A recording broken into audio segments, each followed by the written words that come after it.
Hi guys, I'm Nima from MVL Leasing, and today we put together a compilation video for you of some of our favorite cars for summer 2025.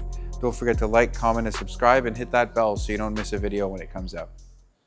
If you or somebody you know is in the market for a high-end or exotic car, you can hit our link in the top of the description. My email is there too. And don't forget to mention that you saw us on YouTube. These days, V8s are an endangered species, which is what makes this car so special. I'm Nima from MVL Leasing, and this is a 2023 Ferrari F8 Spider.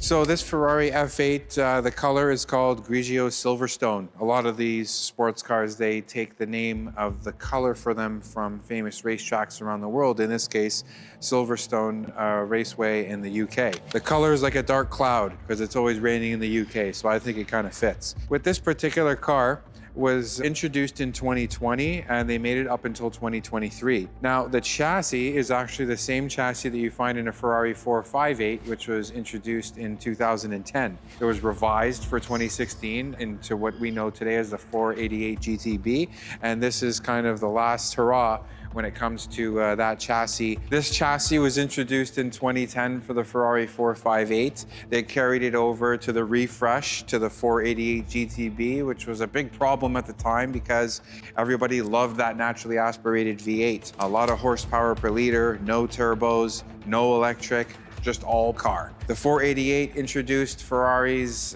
next step when it comes to combustion engines, and that was the 3.9 liter V8.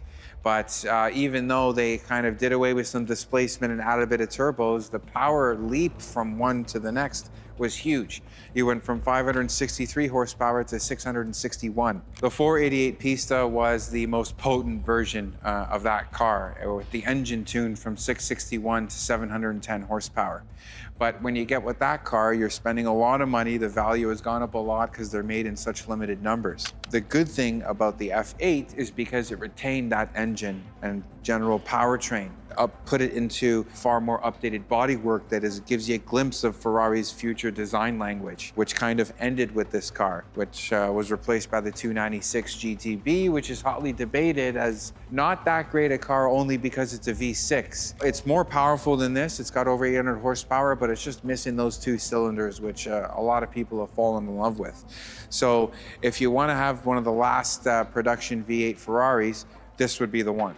Okay, so let me go into a few of the important design elements of the front end of this car. So the headlights are extremely slitty. This air dam here, which actually feeds your brake ducts and your wheel well liners, are actually almost integrated into the headlight. So it's almost got a shape of a letter J. These big air dams have big radiators in them. Remember, turbocharged cars run on average about 60 degrees hotter Fahrenheit over a naturally aspirated engine, so you need all the cooling that you can get. The way that you can fit bigger radiators in openings that are just this big is by taking radiators, rather than having them upright, just kind of laying them down like this so you can increase the size of the radiator. There's two in there and two on the other side too. One cool thing about the Ferrari F8 that is something that you would normally only get in a performance version like the Pista is this front air scoop here. So what happens is the car takes in air through here and it expels it out the hood like that. This helps to keep the front end more planted. Again, this was something that you only saw in something like a Pista, standard feature on the F8. Really nice stuff. Okay, let's take a quick look in the front. I'm just gonna open this up. This is all aluminum, very light. So here you can actually see where the air is channeled from this front air scoop here. So it actually comes through here and then goes through here and gives you that downforce I was talking about. A nice carpet in here. You have your original Ferrari car cover. This is where you keep your trickle charger. That's your puncture kit. And this is a tool kit. Never seen a guy who owns a Ferrari whip that tool kit out. Every time I've seen one, they've never even been touched. Starting in 2016, Ferrari did a really nice thing where they have these plaques that are situated depending on the car, in this case, the frunk. This is nice and engraved, and it tells you exactly all the options that whoever had spec'd this car had picked. Now, anytime that we stock in a car like this and I list all the factory options, I take it right off of this because this is gospel. This is very important in trying to determine what equipment the Ferrari has, the options that were picked, ones that were overlooked, things like that. Now here we're looking at the front wheel of this Ferrari. Now this is an upgrade twisted forged wheel that you can get with the F8. There's another wheel that's a standard 5-spoke, which is kind of the free wheel that you get with the car. Carbon ceramic braking system is standard. Whoever spec'd this chose for the calipers, these huge 6-piston calipers, to be painted yellow, which is nice because it kind of matches the Ferrari stamp in the fender. This is also a very important option. It's a few grand and it's actually stamped into the fender. It's not just a sticker and it's not just a badge that adheres on with a sticker. This fender is actually stamped, kind of a really nice touch. This car also has a front axle lift, which is kind of important. The front axle lift is really good at relieving the stress of traversing driveways that look a bit iffy because you don't want to scratch that front bumper. You can have these splitters. These ones are just made of plastic, but you can also have those made of carbon fiber. They're a few $1,000s to replace each. These ones aren't cheap either, but in any case, I don't want to scratch my Ferrari. So if I have a front lift kit, it really helps. So let's go down to the door here. These are really nice mirrors that are aerodynamic and they're also foldable, power folding. So it really helps when you're parked because this does almost add another 6-inch each side to the car's width. So even if you were to knock this loose, again, very expensive to replace. These door handles are even designed in a very aerodynamic manner. At speed, they provide about 50 pounds of downforce. I'm just kidding, but you believe me. These vents here feed heat exchangers. So you have one on each side. This is all to help keep the engine cool. When we come back here to the rear wheel, you have the same carbon ceramic braking system. This is a 4-piston setup with the electric parking brake provided by Brembo. You have 305 tires back here, 20-inch rims that lay down a lot of power, or lay down a lot of rubber, which you need in order to transmit that power to the road properly. This is a really important part of the car because it marks Ferrari's return to the double pot tail lights. From 2010 with the introduction of the California and the 458, and later with the F12 and the FF, they all became single lights. This was a big change for Ferrari because a lot of the generations that precede these cars were all with the double pot. So this marks the return to that. The F12 was replaced with the Superfast. They returned back to this. All the Ferraris are going back to this classic look. It's really nice. You have these vents here that are actually integrated into the bodywork. Again, this is for those heat exchangers because you need space behind those heat exchangers for air to escape and go through the heat exchanger and be expelled. Without that, it renders the heat exchanger useless. So that's part of the job of these guys here. One nice feature is the exhaust. Now you can get these in this finish and you can get them in a matte black finish and I think gloss black as well. Car sounds really good. We're gonna do a sound test in a bit. You got the rear parking camera, which is really useful because these fins that come down don't only look beautiful, but they perform a function. They channel air from underneath the car and expel it away in order to create downforce, helps the rear end suck to the ground. Underneath the car is completely flat. Any Ferrari you see underneath, if you ever want to get at anything, there's an array of panels you got to remove in order to access any component under there, all for aerodynamics. The Cavallino, which is the Italian way of referencing the prancing horse, is on the bumper here. These things I know because we've wrapped a couple of these cars with paint protection film and these are very difficult to remove, only because you have to remove the bumper and get in behind and undo the screws in order to pluck this off. I think this was done A, for quality, and B, to make it very hard to steal, which is, you know, a really good idea. The exhaust is active. So there's butterfly valves in there that kind of actuate open and closed to make the exhaust loud or a little bit more well-mannered. Now, the only time that they open is under a couple different circumstances. One is over wide open throttle. If you have your foot to the floor, they'll open up. And two is if you cross around 4,000 RPM, they kind of open up. A lot of guys blow their brains out getting exhausts for this car because they think it's a little too quiet, which is just comes with a turbocharged engine. The exhausts are generally more quiet than naturally aspirated cars for a number of reasons. For some reason in these cars, you can't have manual control over these butterfly valves in the exhaust. But you can get these modules that basically let you choose when you want them open and when you want them closed. So even when you have them open on a cold start, yeah, the car is loud, but I would say it's still very tolerable and still sounds really nice and a heck of a lot cheaper than getting like a Capristo or anything like that. Any of my clients that want to get an aftermarket exhaust for their Ferrari, I always encourage them to try this cost-cutting measure first, because if they just want a bit of bark, you don't have to go and spend 5 digits in order to do that. Okay, a lot of vents back here on top of the engine. So you have these fins here that show these grills that you can see the engine underneath. This helps dispel heat. These vents here actually feed intakes. So the air kind of rushes over these haunches here, past those vents over there, into here, and feed into the airbox like that. 2 cylinder banks, it's a V8. The spoiler is not active or anything like that. It's integrated into the bodywork. So that's kind of the purpose of this here with your integrated brake light. This trim piece here is actually for your navigation or your satellite radio, which this particular car is equipped with. The Ferrari badge here, also just as complicated to install and uninstall like the prancing horse on the back. Okay, so let's hop in here. See what we have. Okay, so there's a couple of different interiors that you can get in these cars. This particular car has what they call Daytona seats. Anytime you see a Ferrari with these seats that have kind of like these grills in them, that's a Daytona seat. It's a nice touch. It's a classic thing. They've had them since Ferrari 308s. So it's something that is kind of like a nod to the past, but still looks good today. I like them. And you usually have a contrasting stitch. Okay, so this is a Chiaro beige. And the name of this interior is called Nuovo Coio. Coio is Italian for beige. Nuova means, I guess, new. I'm not sure. This car has electric adjustment on the seats and they're heated. Not all Ferraris have this. It's not a big deal because not a lot of these cars are driven in the wintertime. Why would you need the heated seats? But it's a nice feature to have. And if I was ordering one, it's definitely a box that I would tick off. You also have 3 different seat adjustments. You can program into these things or these buttons on the door. You got a button to open your frunk and you got a button to open your gas door. This car has carbon fiber trim. So that carbon fiber trim is found on the steering wheel. It's actually a really nice steering wheel. So over here where your buttons surround and just behind your airbag cover is all carbon fiber. But the coolest part about the steering wheel is the LED shift indicators. So if you are kind of like banging through the gears yourself, you're gonna see these slowly fill up with LEDs and then it's gonna blink indicating for you to shift so you don't have to keep your eyes on the revs. You just keep your eyes where you're going, which is very important. It's very simple and symmetrical in here. Very little to distract you.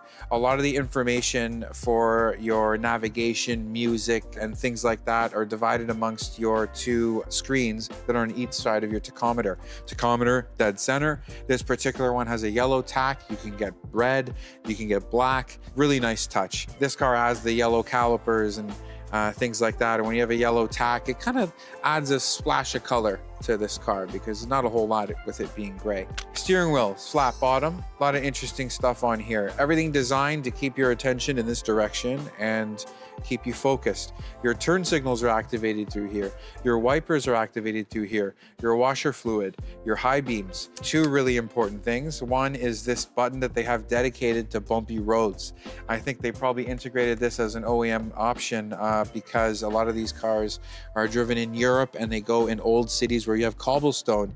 Makes a big difference. I thought it would drive extremely rough because of how stiff the suspension is, but they are actually very compliant and I can drive them for long periods of time without hurting my back. And this is due in part to this to the adaptive suspension. Very nice feature when you're somewhere where the road looks a bit dicey, where you can't gather much speed and you don't want to feel jarred every time you go over a bump. The most important feature on this steering wheel is what Ferrari calls Manettino. This is where you choose your different driving modes.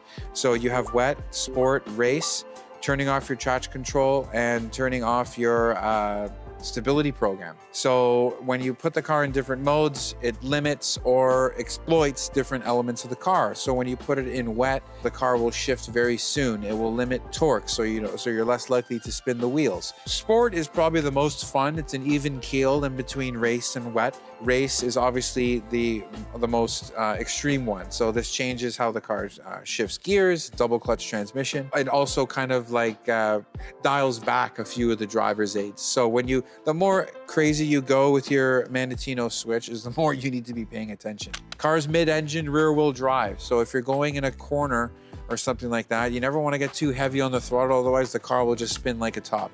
The chassis is extremely well designed and is more than enough to handle the power, but I'm just trying to explain what it's like driving a car like this. You can't fool physics. That's all it is. You have a really nice feature down here. This piece is actually 2 cup holders, and there's a piece in here that's removable. But this piece sits in here, and it's a perfect little spot to put your Ferrari key so it's not bulging in your pocket, and also to remind you what you're driving. Climate control is pretty easy to control. Again, very symmetrical, not overcomplicated. These control switches all here help you manage what shows up on your right screen, which is typically things related to phone, music, navigation. Stuff on the left has stuff to do with the car. Fuel, lap time, speed, things like that. In your tachometer, there's a small screen there, which lets you know what gear you're in. If you have the car in automatic mode and you have it in sport or race, this will change the times that the car decides to change gears and at what point they decide to hold gears or even kick gears down. So even if you're driving the car in automatic mode, which sounds like a big mistake, it's not. It's actually very intelligent and is able to anticipate what you're doing depending on where, how deep you are in a corner, depending on your steering feedback, like the angle of the steering, and it uses so many different parameters to decide what to do and does a really good job of making those decisions for you. When you want to have fun, all you got to do is press this auto button here on this carbon fiber central tunnel.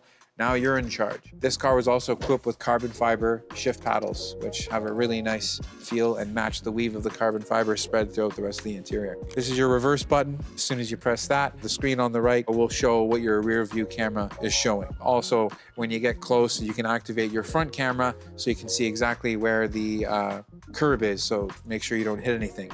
You do that by pressing the camera button right here. You also have what Ferrari calls back radar, which is really just rear parking sensors. That's a nice feature. And you have your front axle lift, which is this button right here. The front axle lift is not that expensive an option. I think it's really important to have that on these cars because sometimes we'll get cars in that don't have it, and I don't understand why people don't get it. It doesn't alter the performance of the car at all, and it's a huge convenience. It could save you a lot of money if you hit something. One good thing about the F8 Spider and the 488 and the 458 before that is the hardtop. That's really important. It's good for safety and most importantly, rigidity. Because with the 430 and every other convertible before that, they're all rag. And that's not really good. They get damaged easily, expensive to replace. The hardtop is a worthwhile change to these cars. So we're just gonna throw the top up right now.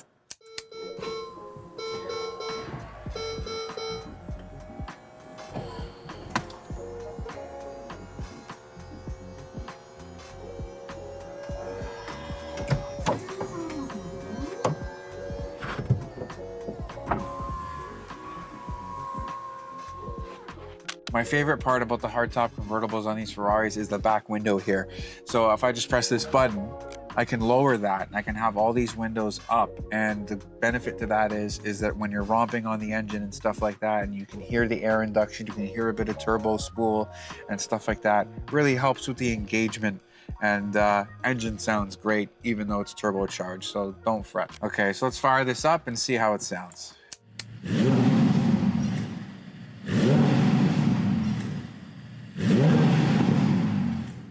A cool feature is the steering column mounted shift paddles. Like, they've been doing this for a long time, and I think it's the right way to do it. McLaren does it, Lamborghini does it, because this way, at least if you're in a curve or you're in a bend or something, you're not chasing a paddle. I've driven a lot of Porsches before. I don't spend enough time on a track for it to really become a problem, but I know that I hate chasing paddles. I like them to stay in the same spot. Not only that, they're very big. So depending on where your hand is, they're easier to reach when you're going and banging through the gears, downshifting and stuff like that. When they stay in the same spot, it's easy to find the gear that you want. So like I said, 3.9 liter twin turbo V8, 710 horse. This is the air box that I was describing to you. So air is sucked in here, goes into this air box through the air filters and gets fired into here. These are your mass airflow sensors. These have like a ribbed connection here because like when you're really pushing it, like any car really, this stuff tends to vibrate with how it kind of sucks in air. So that's totally necessary. That's where your oil goes. This is where you put in your power steering fluid. The one thing that I always found really astonishing about these cars is how low this V8 is situated. Like everything you see on top here is not actually where the block is, it's actually down there. Like standing up, it's probably where my knee is. The lower the engine, the lower the center of gravity. A car like this, dry sump lubrication, no need for an oil pan, it lets the engine sit lower. It's extremely low. Hi guys, today I'm going to talk to you about the second most expensive car that Porsche makes and the most powerful manual 911 that they've ever made. I'm Nima from MVL Leasing, and this is a 2023 911 Sport Classic.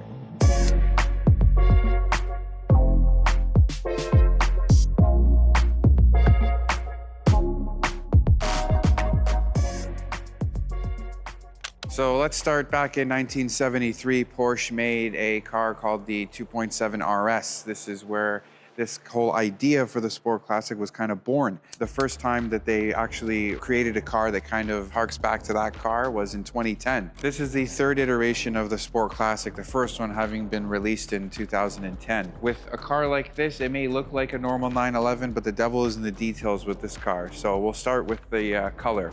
This color is actually called Sport Gray. A lot of people think that this is chalk. Chalk is an extremely popular Porsche color. This color, Sport Gray, is specific to the Sport Classic. There's a lot of things that on this car that are specific to this model, which we'll go into detail. This car is based on a Porsche 911 Turbo, so you'll notice that the front bumper bears a lot of similarity, very similar to what you get in a Porsche 911 Turbo. A couple details up here that are specific to this car, one of the most important being the badge. So this Porsche badge that you see right here is actually a heritage badge. When you see this compared to a normal 911 or Porsche badge, it looks a lot different. Another cool thing is that they use real gold to make this and the monikers on the car. They're not solid gold, but they use gold in order to make it. These stripes on the car, these are specific to a Sport Classic, and they're painted on, they're not stickers. They also kind of lay in the middle of this indentation in the hood. There's an indentation in the roof. They call this the double bubble. This is specific to a Sport Classic as well. Another thing that lets you know that you're looking at a Sport Classic is these really modernized Fuchs wheels. So back in the 70s, when they had a lot of high power 911s, they had wheels that looked a lot like this, but they were probably something like 15 or 16 inch. With this car, they're forged, they're center locking, 20 inch in the front and 21 inch in the back. 275 rubber in the front and 315 rubber in the back. I told you this car was based on a 911 Turbo. All 911 Turbos are PDK transmission and they're all-wheel drive. This one is a 7-speed manual and rear-wheel drive only. So this is actually the most powerful manual 911 that Porsche makes. It's 542 horsepower, which is about a 30 horsepower deficit over a regular 911 Turbo. And there's reasons for that. This being a manual car, it can't deal with the horsepower and the torque that a 911 Turbo motor makes, which is a 3.7 liter twin turbo flat six. What they had to do was reduce the horsepower a little bit, but more importantly, they reduced the torque by about 20%. This is the sort of power that this transmission can handle. It's a 7-speed manual with rev matching. When you're gearing down, the engine will blip its own throttle in order to rev match to make your downshifts a lot more smoother. Like I said, this car is all about driver engagement. It's not all about power and things like that. When a car is turbocharged, it develops a lot of heat. So you need a lot of intercoolers, heat exchangers, or radiators in order to help cool the engine down. So in the front end, you have 3 big radiators that are visible at least. So you have one behind these vertical slats here, which are actually active. And you have one big intercooler there, your main one in here that's protected with this plastic grill to protect against rocks and punctures and things like that. And then you have another one on the other side. You also have your daytime running lights, which also work as your turn signal indicators. A couple other cool things up here is you have standard parking sensors, which are really useful, but you have a front parking camera. So you have a nice fisheye camera here that kind of helps you judge how close you're getting to the curb. Wouldn't want to damage this bumper, it's quite expensive. Over here is actually your night vision camera. So this is a thermal vision camera, and this little part that you see sticking out is actually a little spout to squirt water on it to clean it. So when you activate night vision, the image is transposed onto your infotainment to help you see at nighttime. And like with thermal imaging, anything that shows up white on your display is something that has a heat signature. So that means you'll pick up people, animals. It's really neat. Sometimes you're driving behind a car, it looks like that their exhaust is all white, all just because of the heat. Military grade, very good stuff. Okay, let's come around to the side of the car here. We'll start here at the front wheel. Like I said, you have those forged wheels that are meant to look like the original Fuchs wheels. It's gloss black on the inside. The one thing that's a standard feature on the Sport Classic is these giant carbon ceramic brakes. They're painted black and they're very big and very powerful. We keep coming down here. You're gonna see your Porsche exclusive manufacturer badge, gold and black. Again, they used a little bit of real gold on that. This car has surround view. So you have fisheye cameras that are at the bottom of the mirror here. So what the car does is basically, if you're parking and things like that, it stitches together the image from this mirror, that mirror, the front camera and the rear camera, and gives you almost like a bird's eye view on your display, which gives you a better idea of the space around you when you're parking. So this avoids any mishaps like curbing a wheel and things like that. One thing that's cool about this car is, like I said, it's kind of based off of a 911 Turbo, but one thing that people use to identify turbos from non-turbos is the vents in the door, the big scoops.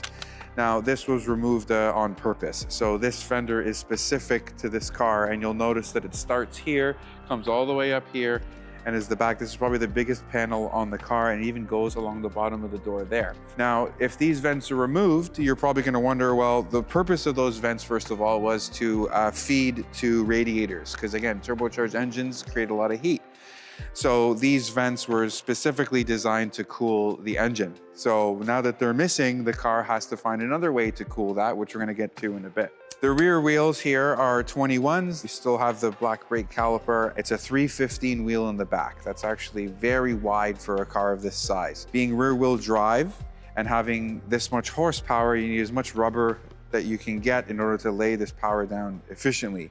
And this car does it really well. Pirelli P0 tires, which is great for performance and perfectly compliant for the street. Okay, a lot of nice details here in the back of the car, probably the most notable being the duckbill spoiler. This is something that's specific to Sport Classics. So this is designed for downforce. It's fixed with a built-in LED light. You have the gold badging here, again, specific to a 911 Sport Classic. Like I said, they use real gold to make these things. This one was equipped with the gray taillights. So although they're gray, they blink red. You also have the one continuous light, which seems to be a theme for all Porsches these days, starting with 992 generation. All cars have this now. It's a really nice touch, kind of really widens the car. Okay, so another thing that's specific to the Sport Classic here is this Porsche Heritage badge. I believe this is called the Lollipop badge. So back in the day, Porsche used to award these to cars that achieved or reached about 100,000 miles, which at the time was, or even today on a car like this, is a lot of mileage. But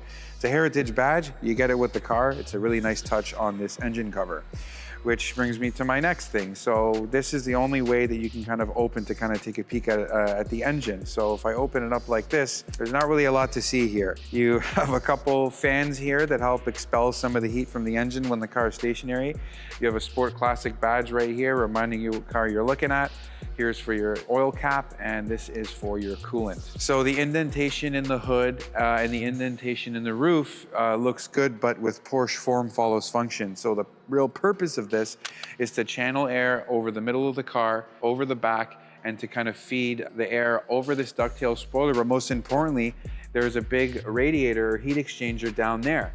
And these vertical fins are designed to take the air that follows this indentation and force feeds this intercooler. That's there because there are no side vents on this car. Another cool thing back here is that this car uses the same lightweight plastic but strong composite glass that you would find in a GT3 RS.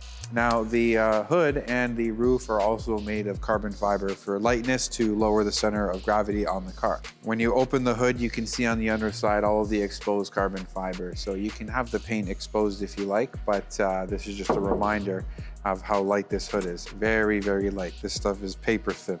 So back here, this duckbill spoiler provides downforce, and just in front of it, air is fed into a big heat exchanger. But the air goes through the heat exchanger and actually exits here. So this diffuser not only looks good, but it serves a very important purpose. I've shown you a little bit about the important details on the outside of the car. We're gonna go inside, but before I do that, I just wanna show the color-coded key. So the key on the car, it's supposed to be shaped like a 911, and the trim pieces on the side and the bottom are paint matched to the car, which is sport gray. Another cool thing is that I mentioned was the heritage badge on the hood. That's not the only heritage badge. Even the badge on the Porsche key, the badge on the steering wheel, the badge on the rims are all heritage Porsche badges and differ from your ordinary production 911. Okay, let's hop in the car. These door handles are pretty much flush and they're touch sensitive. So when you press unlock on the key, they kind of present themselves, and you just open it like this and you open the door here. You have your Porsche puddle lamp, which displays the Porsche logo on the ground. That's a really nice touch. This particular car, the fellow who had spec'd it had got custom door sills. This one says Wicked. You can get it to say whatever you want. With a car like this, it's an exclusive manufacturer, so you can be really unique with all the little touches that you want to make changes to. Again, it's just as detailed in here as it is on the outside, so I'll just go highlight a few of the things that make this car special. The one thing that is common to Sport Classics is the Pepita houndstooth interior. So the inlays of the seats are actually cloth. That's good for grip and stuff like that, but it's also kind of a heritage thing. This is all saddle brown, and it all kind of ties in together really nicely. The floor mats are trimmed in the same type of leather that the seats are, and they kind of have this almost wicker look texture to them. Another nice touch, something Sport Classic specific. When you're looking at your instrument cluster, it says Sport Classic right in the middle, and then you're going to see that it has a silhouette of the car in your left screen here. The tach is dead center where it should be, and the numbers on the tachometer and on your central clock here, or the Sport Chrono clock, is all light green. Again, something specific to Sport Classic. With 992s, they did away with a lot of the physical button arrays that they had in previous Porsches in an effort to kind of simplify the interior, and I think they did a fantastic job. They still left some important buttons that give you that tactile feel, like the button for your front lift kit, the button to activate your exhaust flaps, turning your traction control off, and your dynamic chassis control. This kind of stiffens your sway bars and kind of messes with the firmness of your suspension, depending on what you want to do with the car. You have a couple other buttons here for your temperature and your fan and things like that, and one thing that I love is a volume knob, and they've kept that here, and it has that really nice tactile feel. The screen is touch screen, and it offers haptic feedback, so when you touch things and move things around, the screen gives you a little vibration just to let you know whatever you're trying to do, the car is interpreting that properly. A couple other details that you don't get in all 911s unless you spend a boatload of money. This car's got the upgraded Burmester sound system, so you have the brushed aluminum Burmester speaker covers here with the Burmester engraving on them. I believe this is about a $6,000 or $7,000 option. Really nice for a touring car, and that's kind of what this car is designed for, you know, driving around and be almost like a GT car without being a balls to the wall car like a GT3 or anything like that. The whole dash here is stitched in leather. Even your air vents here are stitched in leather. And one detail that probably nobody would notice unless you take a look yourself is your fuse box cover. So your fuse box cover is also stitched in leather. This is just a piece of plastic, but hey, why not? You're already spending 350 grand, so it's a nice detail to have. This is the Sport Classic 911 badge on the console here. So again, this is made using real gold, and it also lists your production number. This particular car is number 446 of 1,250 cars for the world. The fellow who had spec'd this car out also had the fire extinguisher included as an option. So this just sits right behind your passenger's wheels, just beneath their seat. This is the most engaging part of this car, the 7-speed manual transmission. So as I mentioned before, they use the engine from the 911 Turbo, but when you're using this particular 7-speed manual gearbox, it cannot deal with all the power that that car puts down. So although it has the same 3.7 liter flat six engine that you get in a turbo, I said that it has a 30 horsepower reduction, but they reduced the torque just over 100 foot-pounds. That's really important because if it would be too powerful, it would be extremely punishing to this transmission. And again, it's all about engagement. A couple other cool details on the interior. You have these knee rests on each side of your transmission tunnel here. So this is especially useful to the driver when you're on and off the throttle, so your knee's not banging against this trim. All stitched in leather. In your armrest here, you have Porsche exclusive manufacturer embroidered or pressed into it. That's a really nice touch. The headrests have the Porsche logo pressed into them as well, and that, again, that's the Porsche Heritage logo. It's not the same Porsche logo that you see in the regular production cars. They kind of put a cup holder here. It looks like a bit of an afterthought, but hey, I think they fit it in really nicely. And again, this is all stitched in leather and ties in really nicely. The saddle brown leather bolsters and the houndstooth inlays carry on in the back. Although these are much smaller seats, they carry on the theme. It all has some level of continuity. The roof especially is all black perforated Alcantara. It gives you a little bit more of that sporty feel. Now, some people will look at this interior and think that, oh, it's basic and it's kind of like a cost-cutting measure. It couldn't be the furthest thing from the truth. This is exclusive attention to detail that all is a nod to Porsche's history and heritage. So it's quite exclusive, and it says exclusive all over the car, so there's your proof. This car was spec'd with a black dash, again stitched in leather.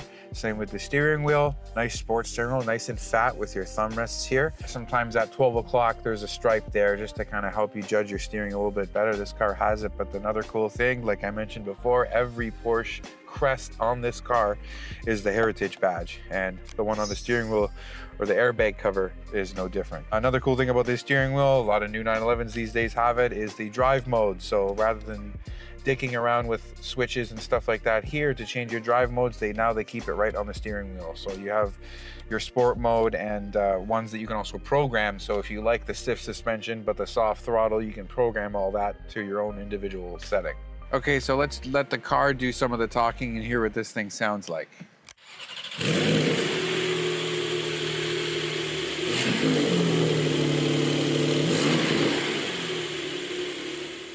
One thing that's important to note about this car is that every time Porsche had made a turbo rear-wheel drive car, they're referred to as widow makers. Now, this car is rear-wheel drive, and one benefit it has over an all-wheel drive turbo, it's about 200 pounds lighter on the front end because there's no axle shafts up there. No power is sent up here either. The weight distribution is just over 60% rear and about 40% front, around there.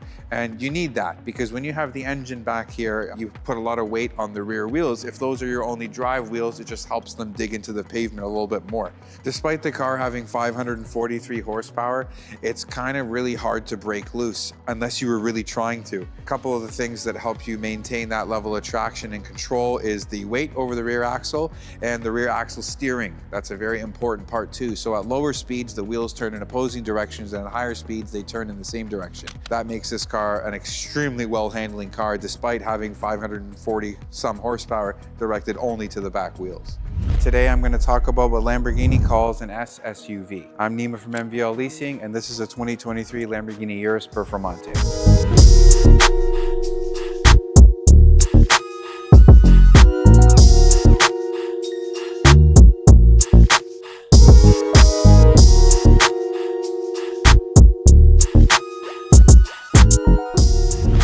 What's an SSUV? According to Lamborghini, that stands for Super Sport Utility Vehicle, and this car fits that definition with spades. This particular car is a 2023. The name of the color is called Giallo Auge, A-U-G-E. The Italian translation is rise, maybe sunrise, so like sunrise yellow maybe? I don't know, ask Lamborghini. This one is a Performante, and what they tried to do with this car over your standard Urus is to heighten the performance level.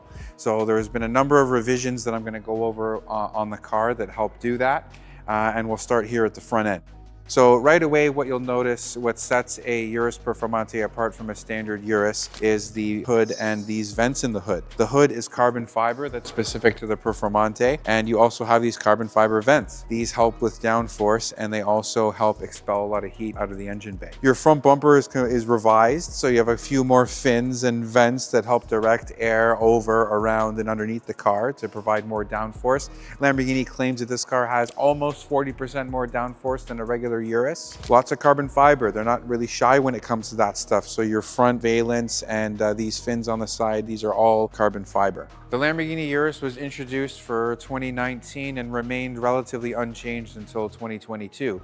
For 2023, they kind of re-identified the car in two models, Urus S and Urus Performante. This Performante has a few important differences over a standard Urus S. Now, although it's the performance model, you'd think it has more horsepower, but it doesn't. It actually has the same power plant and the same horsepower. But the changes come with lightness, downforce, and a few other important details. So I told you a little bit about the hood and the front bumper and things like that. If you come around here to the side, you'll see more liberal use of carbon fiber. So these wheel arches are normally a different color, or they're the same color as the car. For the Performante, it's exposed carbon fiber. Lamborghini's Ad Personam program lets you customize specific elements of the car. Whoever had spec'd this car originally went for the carbon fiber mirror cap. These side skirts here on the side can also be made out of exposed carbon fiber, but again, whoever spec'd this particular one out just wanted it to be black. These wheels are specific to the Performante. You get two options with this car, a 23-inch wheel and a 22-inch wheel. This one is the 23 with a more street-friendly tire. Pirelli works with Lamborghini in order to make tires specifically for the cars that they make. So you'll usually see a Lamborghini L right on the tire to show that the tire is Lamborghini approved. This is something that's equivalent to, say, Michelin Pilot Sport Cup 2. This is a track-only tire. Not good in the rain, not good in the cold, very purpose-built. So for a car that gets groceries sometimes, not the tire that you want. So this one, I think you'll be hard-pressed to break them loose, but far more compliant, quiet, and soft as well. So like I said, these are the 20 optional 23-inch wheels that you can get on the car. These ones are done in gloss black. You can get them in a number of different finishes, but the style is still the same. You can even get them where the innards of the spokes are a different color and the face is machined. It's actually a really nice touch. But the one thing that always blew me away about these Urises is the size of these brakes. These things are the size of serving trays. They're super thick and the diameter is huge. The only car that I've seen with a braking system comparable to this is a Bugatti Veyron, which is also carbon ceramic brakes. Giant 8-piston caliper, monoblock caliper, made by Akibono, actually. Okay, a lot of exposed carbon fiber. Like I mentioned, the vents in the hood, the front valence, the trim around the wheel arches. Fender vents, these are gloss black with the colors of the Italian flag, reminding you where the car was built. The carbon fiber ad persona mirrors, gloss black window trim, gloss black door handles. This is actually a nice touch because you can get these rocker panels in exposed carbon fiber. At the end of the day, this is an SUV, so it's a little bit high off the ground and they're going to take lots of punishment, especially if you tend to take this car on the dirt or anything like that. Don't know anyone who's done that yet, but if you do, saves you a lot of trouble, because if they are exposed carbon fiber and you destroy the finish or get it damaged in some way, it's very difficult to fix and make it look like it was when it's new. You got to replace, and carbon fiber is really expensive. If you get close enough, you can spot the Performante badge to let you know you're looking at a Performante. The wheels are staggered 23-inch. These are 325s in the back, and in the front they are 285s, so it's a staggered wheel. Smaller caliper, these ones don't do as much work as those, so they can afford to be a little bit smaller, but they still remind you that they're carbon ceramic with the script on the caliper. You also have a vent in the rear bumper. This helps dispel a lot of air and again help with taking a lot of the turbulent air out of the inside the wheel arch and kind of shooting it out here. So like I said, you have your carbon wheel arches here.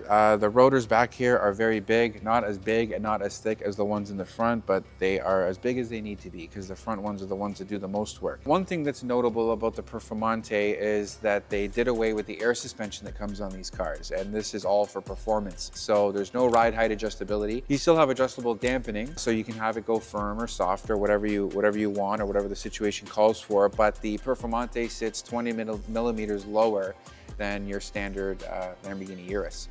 Air ride is nice, but it's more for comfort than it is for performance. Not to say that the ones with air ride are soft, but this one is more tailored towards carving corners and things of that nature. When you come around to the back of the car here, there's many things that you see back here that are Performante exclusive. So the most notable one is your carbon spoiler at the top of your rear windscreen. You also get another one down here. So it's spoiler city back here, all in exposed carbon fiber. The rear bumper is revised with a couple of those vents that I was mentioning to you before, but this is all one piece of carbon fiber. You have the integrated parking sensors and you have your rear view camera, and I suggest you use them because if you back into something and you damage this rear diffuser, it only costs about $21,000 to replace. You also see the different exhaust. A Performante has a different exhaust setup than a standard Urus. Both exhaust systems are made by Akrapovic, but this one, it's a little bit more prominent. They let you know right here on the exhaust tip. When you're making an SUV, you also need to have some utility. So let's just take a look in the trunk and see what you get back here. This car came with your OEM Lamborghini luggage mat, a couple nice pieces of attention to detail. Your privacy shade here, which is totally removable, all stitched in Alcantara. You can choose the color of the stitch, and the person who had spec'd this car decided to go with Giallo Taurus stitching. So I think it's a nice touch, feels nice, and totally removable. Okay, now we're gonna inside the Urus. Couple things important things that I want to point out. One thing that's cool about the Urus is the frameless doors. So you have no frame that goes up here. Kind of something from sports cars. It's really nice, actually.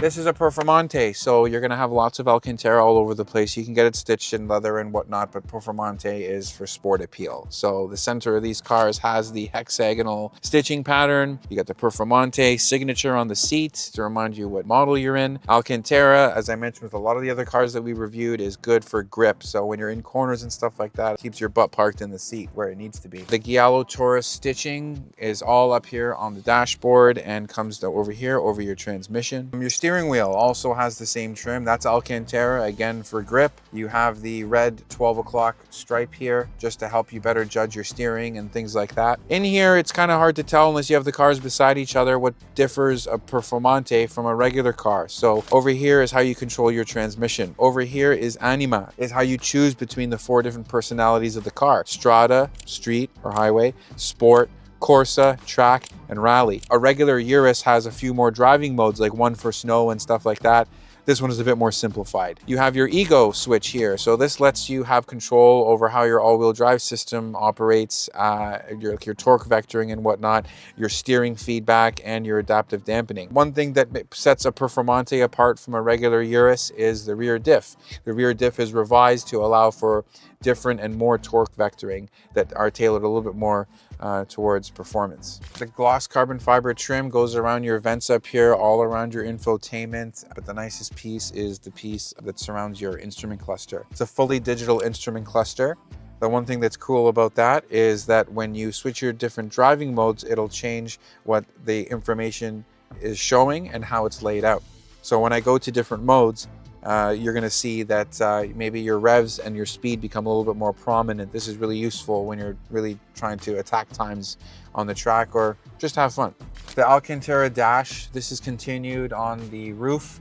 One thing that's important to note is that when you get a Performante, you can actually get it with no sunroof and a carbon roof. This significantly reduces weight that's carried up high in the car and helps lower the center of gravity. This car was equipped with a sunroof, which is nice. It's panoramic and allows a lot of light in. It's tinted as well, but that is an option on the Performante that you can't get on any other model of Urus. It looks really cockpity in here, and it's pretty fitting because you still have this almost aircraft-like start and stop button, which makes starting and stopping your car a bit of an occasion. This car is also equipped with the Bang & Olufsen 3D surround sound system. So you have a center speaker and you also have a couple speakers in your door here, plus more in the back. But the really neat part is your tweeters that kind of expose themselves every time you fire up the car. When you turn it off, they kind of tuck away and go out of sight. A really neat feature every time you fire it up. Let's hear what this revised Akrapovic exhaust sounds like.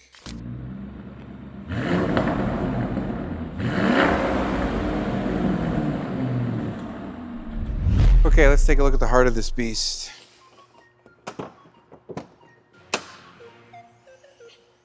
Not a whole lot to see here. It's a V8 twin turbo motor. They always have a nice pretty valve cover. One thing that's common to all Lamborghinis is they always let you know what type of engine you're looking at and what the firing order is. So even if you look at an Aventador or Huracan, they all have this badge here that kind of lets you know that.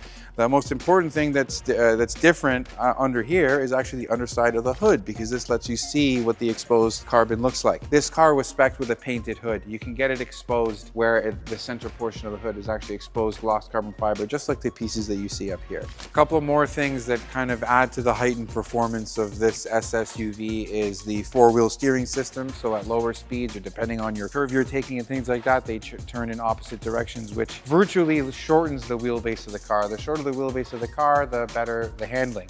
This is something common to Uruses, but everything on this car is tweaked and revised just a little bit to give you that heightened level of performance. Your steering feedback is readjusted. Your suspension dampening is readjusted. You have that new rear diff that I was telling you about that helps vector torque a little bit differently. This is all in addition to lightness and aero. Not a huge weight advantage, but you're looking at about almost 200 pounds lighter than your standard Urus. And this is due in part to a lot of the carbon fiber that's integrated into the bodywork. I hope some of the details that we went over with this Urus Performante help you understand how they live up to the name of calling this car a super sport utility vehicle. If you want any more information or the factory option listing, make sure to check out our website, mvl.ca. If you have any other questions about this car, don't hesitate to email me, nima@mvl.ca. Don't forget to like, comment, and subscribe.